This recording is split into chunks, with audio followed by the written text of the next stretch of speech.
नमस्कार दोस्तों, मैं आराध्या शर्मा स्वागत करती हूँ आप सभी का आपके अपने YouTube चैनल प्रतिष्ठा एकेडमी 2.0 पर। चलिए भाई, तो सभी लोग आ जाएं और जितने लोग भी नए हैं फटाफट से चैनल को सब्सक्राइब करके बेल आइकन टच कर लीजिए।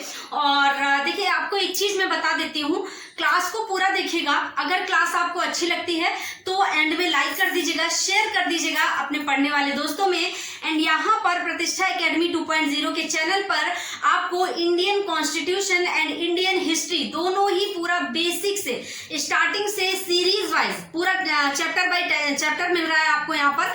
तो इतना सब कुछ अगर आप चाहते हैं, हाँ, और मैथ्स भी यहाँ पे आपको टॉपिक बाय टॉपिक मिल रहा है। एकदम गजब का तरीका, गजब की ट्रिक आपको यहाँ पर मिल रही है। तो अगर आप Indian constitution, Indian history and math को टॉपिक बाय टॉपिक पढ़ना चाहते हैं, बेसिक से पढ़ना चाहते हैं, तो फटाफट से चैनल को सब्सक्राइब करके बेल आइकन टच कर लें, जिससे कि आपको सारी की सारी क्लासेस का नोटिफिकेशन पहुंचता रहे। ठीक है, चलिए देखते हैं अपना आज का टॉपिक। देखिए, हमारा आज का टॉपिक है शिशुनाग वंश। देखिए, हमने सभी प्राचीन राजवंशों की राजधानियां पढ़ ली हैं, संस्थापकों के बारे में जान लिया है और अब हम डिटेल देख रहे हैं। कल हमने हर्यक वंश को पढ़ा था, आज देखते हैं शिशुनाग वंश को। ठीक है, देखिए, शिशुनाग वंश जो है, शिशुनाग वंश की स्थापना 412 ईसा पूर्व में नागदशक को अपदस्थ करके की थी। ठीक है, कल जो हर्यक वंश पढ़ा था वहां पर जाना था कि जो हर्यक वंश का अंतिम शासक था वो कौन था? नागदशक, उदयन का पुत्र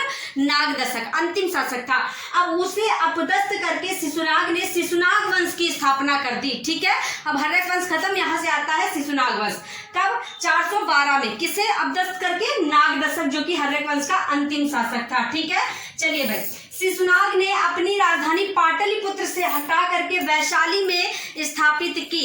अब उदयन जो था ना, हर्यक वंश का जो संस्थापक अजातशत्रु का पुत्र, उसने अपनी राजधानी पाटलिपुत्र को बनाया था। लेकिन शिशुनाग ने क्या किया? इसने पाटलिपुत्र को राजधानी हटा करके वैशाली में स्थापित कर दी। ठीक है, पाटलिपुत्र राजधानी हटा दी। ठीक है, चलिए भाई, इसके बाद में शिशुनाग ने सबसे पहले मगध के प्रबल प्रतिद्वंदी राज्य अवंती पर आक्रमण किया। ठीक है, देखिए, अवंती महाजनपद हुआ करता था, आप सभी जानते हैं, जिसकी राजधानी उज्जैन और महिष्मती हुआ करती थी। ठीक है, तो इसने शिशुनाग ने क्या काम किया? सबसे पहले अवंती को जो है अपने अंडर किया और अवंती के जो सम्राट थे, देखिए यहाँ पर मैंने लिखा हुआ है, अवंती पर और उसके शासक अवंतीवर्धन पर विजय प्राप्त की। ठीक है, इसके बाद इन्होंने वत्स को भी अपने अंडर किया। देखिए, उसे अपने साम्राज्य में सम्मिलित किया, फिर वत्स को मिलाया। ठीक है, वत्स भी एक महाजनपद हुआ करता था, जिसकी राजधानी कौशाम्बी है। ठीक है, कौशाम्बी हुआ करती थी। तो वत्स को इस तरह से इसने अपना साम्राज्य विस्तार किया। किसने? शिशुनाग ने। ठीक है,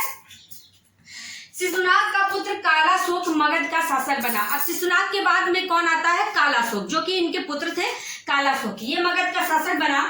कालाशोक ने अपनी राजधानी पाटलिपुत्र बनाई। ठीक है, इसने दोबारा से राजधानी क्या बना दी? पाटलिपुत्र। ठीक है, शिशुनाग ने पाटलिपुत्र से हटा करके वैशाली बनाई थी, लेकिन इसने क्या काम किया? इसने पाटलिपुत्र बना दी। ठीक है, चलिए भाई, इसके समय में वैशाली में दूसरी बौद्ध संगीति हुई। ये दो नहीं, दूसरी बौद्ध संगीति हुई। ठीक है, दूसरी जो बौद्ध संगीति हुई थी वो वैशाली में हुई थी ना, और वो उस समय पे कौन था शासक? कालाशोक था। ठीक है, चलिए, इसके बाद शिशुनाग वंश का अंतिम शासक नंदीवर्धन था। शिशुनाग वंश का अंतिम शासक कौन था?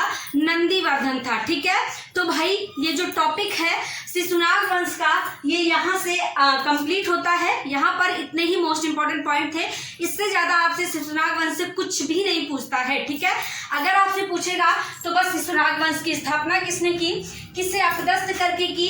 ठीक है, शिशुनाग ने किससे अपनी राजधानी बनाया था, शिशुनाग का पुत्र कौन था? कालाशोक। या दूसरी बौद्ध संगीति किसके टाइम में हुई थी? तो कालाशोक के टाइम में हुई थी। या शिशुनाग वंश का अंतिम जो शासक था वो कौन था? नंदीवर्धन था। ठीक है, तो यही आपसे पॉइंट्स पूछे जाते हैं, इससे ज्यादा पेपर में आपसे कुछ भी नहीं पूछा जाता है। चलिए, तो आज का टॉपिक कंप्लीट।